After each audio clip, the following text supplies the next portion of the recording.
नमस्कार, म प्रकाश घिमिरे। कार्यक्रम रूपान्तरणमा तपाईलाई स्वागत छ। हामी यो रूपान्तरण कार्यक्रममा समष्टिगत विकाससँग जोडिएका विशिष्टीकृत विषयवस्तुमा विवेचना र छलफल गर्छौं। यस क्रममा आज हामी प्लान इन्टरनेशनल नेपालले नेपालमा खासगरी बालबालिकाको क्षेत्रमा काम गरेको र यसको सेवा सुरुवात गरेको 40 वर्ष पुगेको छ। यो 40 वर्षको अवधिमा यसले गरेका कामहरूको उपलब्धि के रह्यो अनि काम गर्दाको अनुभव कस्तो रह्यो भन्ने विषयमा केन्द्रित रहेर कुराकानी गर्छौं। Today we are going to talk about the 40 years of journey of Plan Nepal, which has been working here in Nepal in the children's and girls sector. So to talk about this issue today we have invited Sven Coppens, who is country director of Plan International Nepal. Coppens, you are warmly welcomed in this Rupantaran program. Thank you. Happy to be here. Let's begin with what is Plan International Nepal. Yeah. Plan International is basically one of the oldest child rights organizations in the world. We were founded over 80 years ago in Spain, actually, during the Spanish Civil War. Yeah. And about 40 years ago, we came to Nepal and we started implementing our programs focusing on children's rights and working with communities. We are a grassroots organization. And Plan International Nepal is a branch of our global Plan International organization. Why Plan focuses its activities in children's, and you are also focusing on girls' rights and girls' educations even within the periphery of children's? Exactly, yeah. It's one of our niche areas, but it's not because we have chosen to do this. It's basically because the data have demonstrated that focusing on children's rights is not enough. Yeah. We see that part of our children, which is girls, are disproportionately affected by poverty. Yeah.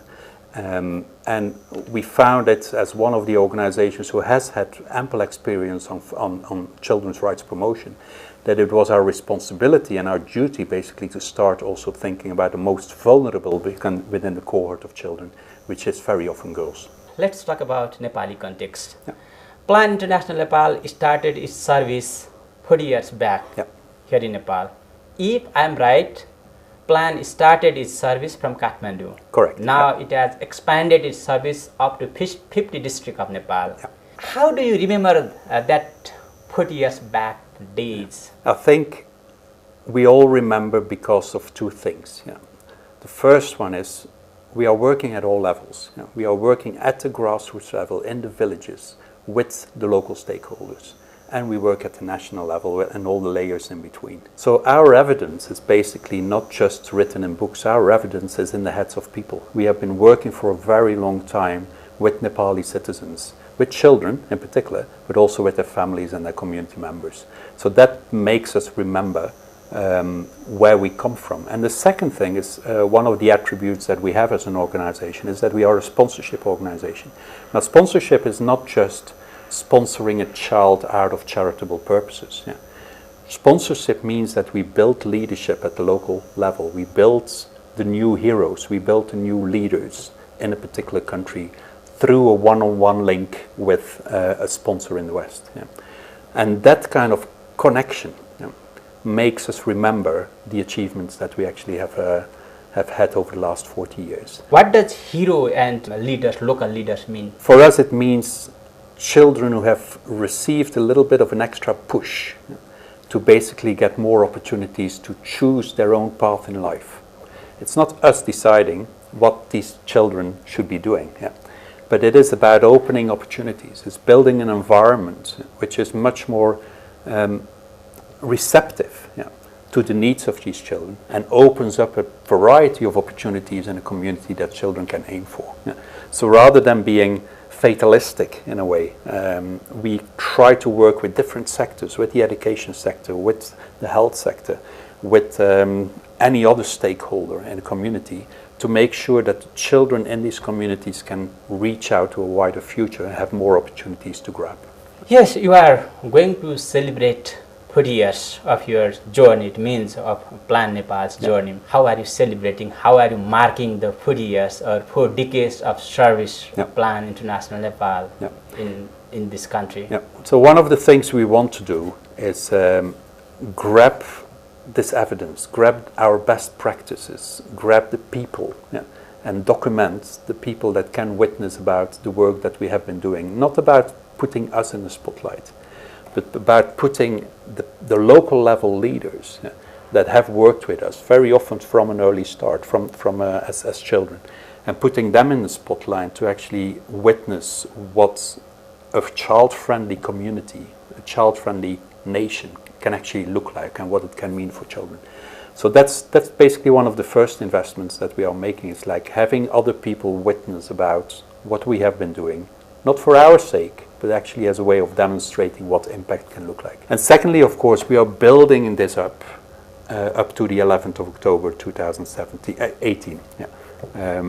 It's basically the International Day of the Girl Child. This will be an event in which we will try to gather other stakeholders, other audiences, around not just looking at children's rights in Nepal, but also looking at girls' rights in particular in Nepal. We will be celebrating globally this the 6th International Day of the Girl Child on the 11th of October.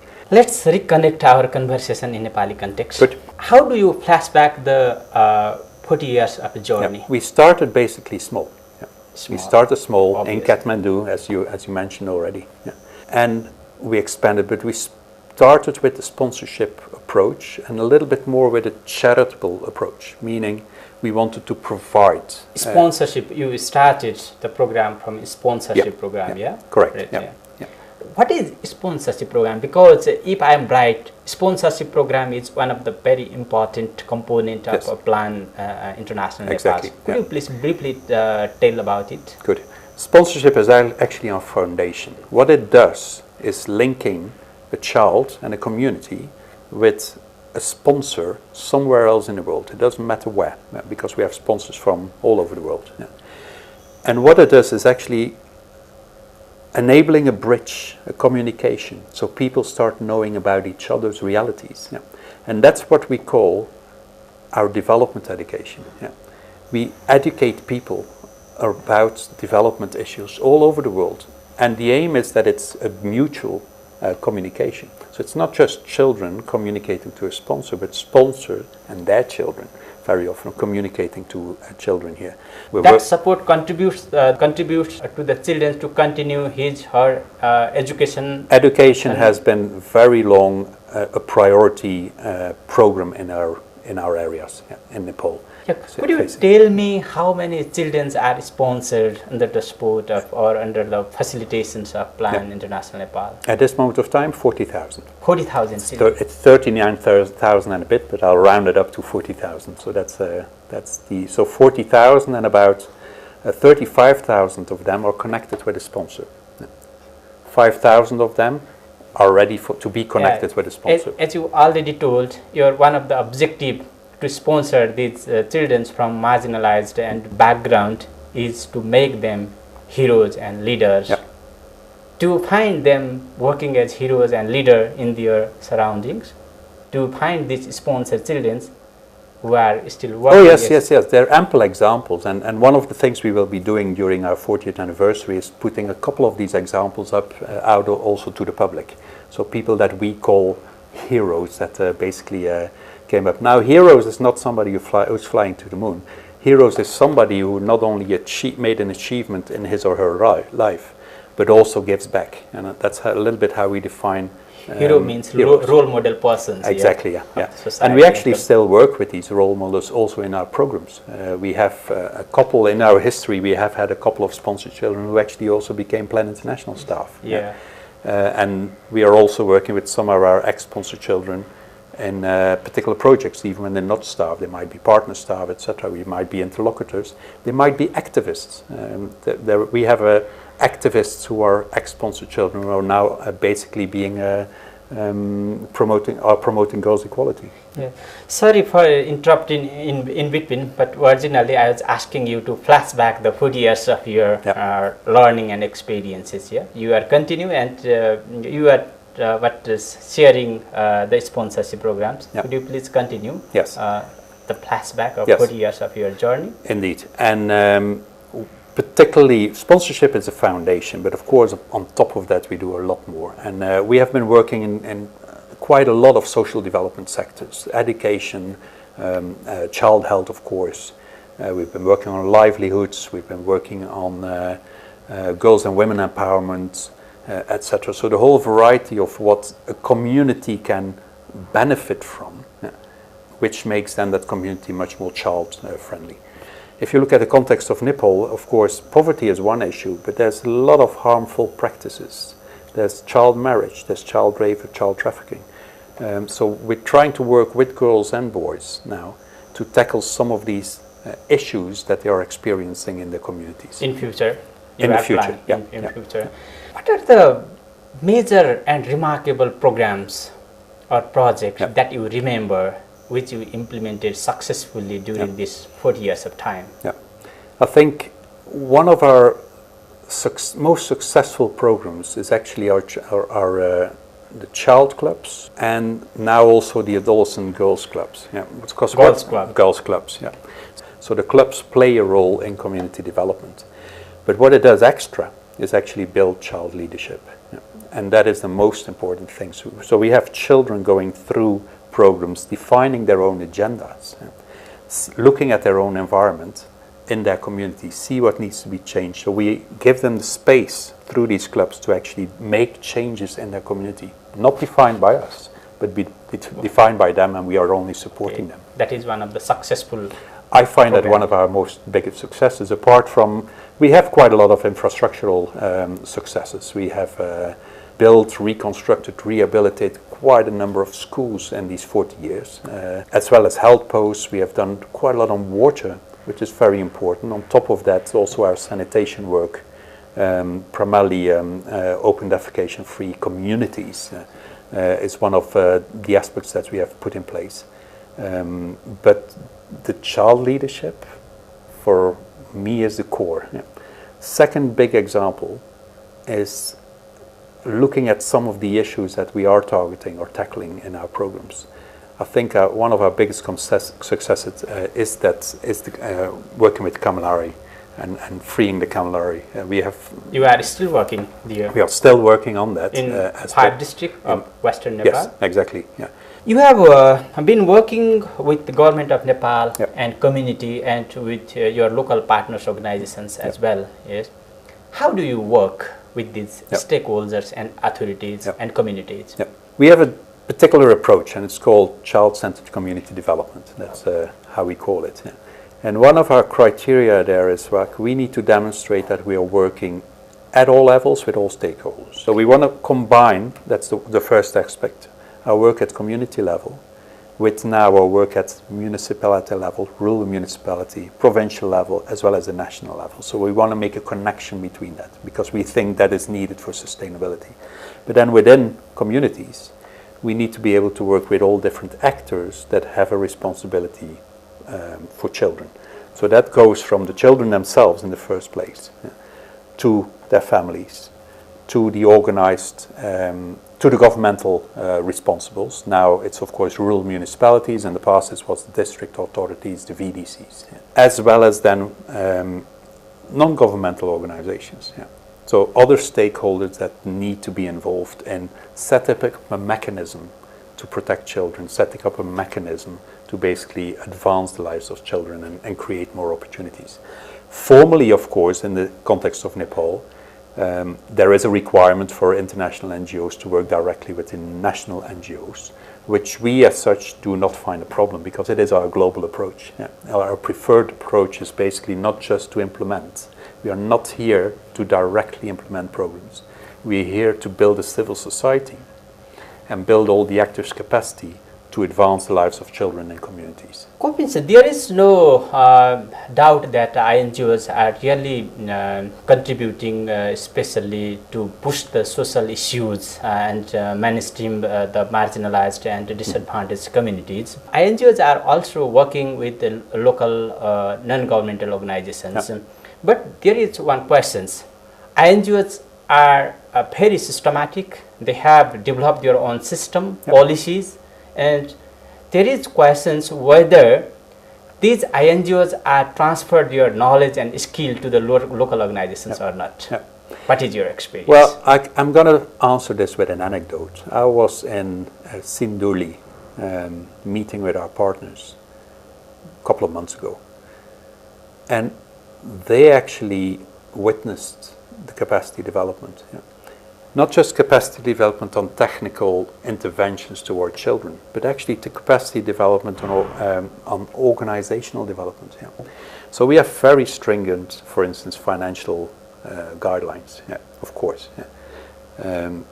So we transfer that knowledge of our financial guidelines to our partners. Yeah. And sometimes I think like, yeah, it might be very cumbersome to do that. But actually they witness that is part of the civil society development. Yeah. They benefited as an organization because they're also working with other organizations. They benefited as an organization from that particular type of intervention.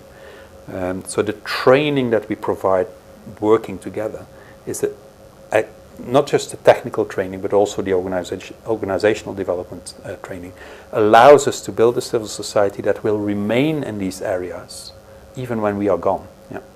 And I think that's the stability, that's the sustainability we want to achieve. Can we say there is a mixed experience? Some NGOs are grasping the knowledge and skills from INGOs, and some INGOs are also transferring the knowledge and skill to the local NGOs and INGOs. Yes, but some NGOs are not ready, or they are not being successful to take that knowledge and skills. Can we say mixed experience? What is the remarkable achievement of Plan 40 years of journey in Nepal? In Nepal, yeah.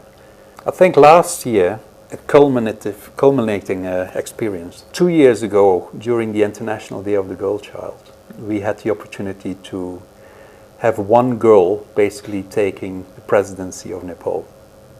And that was really an example of how we were promoting girls' leadership in Nepal. This year, during our International Day of the Girl Child, we did it a little bit differently. We didn't just focus on one girl. We basically allowed 300 girls to take over community radio stations. Not just to make their voice heard in the community radio station, but to gather responsible people, be it activists, being new mayors, being people, newly elected government people, to collect them together, have an interview with them, but also to have the newly elected people, the activists, make commitments for girls' rights in front of the audience, basically on air. And we're following up on these commitments that were made in these 300 community radio broadcasts.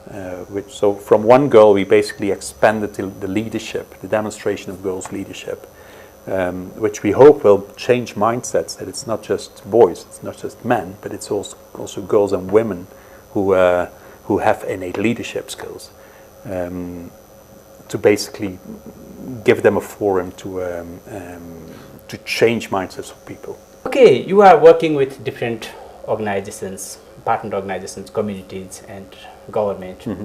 Obviously, in every working process, one faces challenges.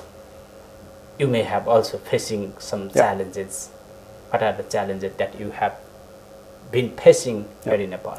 I think one of the biggest challenges is belief systems and the way that they hamper the fulfillment of girls' rights in particular. Children's rights and girls' rights in particular. Girls' rights is more tough. Yes, so there's a lot of underlying cultural attitudes and beliefs, which are, some of them are very beneficial for girls and children's rights. But some of them are very detrimental, and actually having a long-term program in place to change that is not as easy as it looks. It can't be done in 2 or 3 years. It needs to be done in 10, 15 years. That's kind of the time span that we're talking about. But the challenge then is, how do we not get affected as an organization by changes of priorities of other actors? Be it elected bodies, being governmental entities, being global trends which come up in Nepal or influence Nepal. So basically being able to change attitude, belief systems of people in favor of girls' rights is a longer term process. So the biggest challenge for us is how can how can we balance it and not get distracted by our purpose. Is it possible to see in one generation, or it needs generation change to change the... It's very possible to see it in one generation. One generation. Yeah. It's not possible to see it in 2 years. Plan International Nepal is doing that. Yes. Yeah. That's basically our... It is making possible. Yes. In your opinion and experience as well as observation, what are the challenges that Nepali children are facing at this time? Yeah. I think there's a huge... I already told you about basically the beliefs and attitudes and sometimes the harmful practices that are taking place, which we need to acknowledge to be able to tackle. I think it means these are the real root cause of other problems that Nepali children are facing. Yeah. And that leads into examples like the child marriage rate, which is high, child labor, child trafficking is high, etc. So these things, it's very often linked to belief systems. But I think the other challenge that children faces is basically the lack of services for children and quality services for children in all the rural areas that Nepal is in. Basic services is basic services. It's basically education, the schools, the infrastructure there, the access to education. It's the health system, which is not necessarily up to scratch in all the rural areas. So that coverage aspect is still very much prevalent in Nepal. What are the major projects that you are implementing at this time? Yeah. Well, I think one of the bigger projects that we have now is what we call our Promoting Inclusive Education project.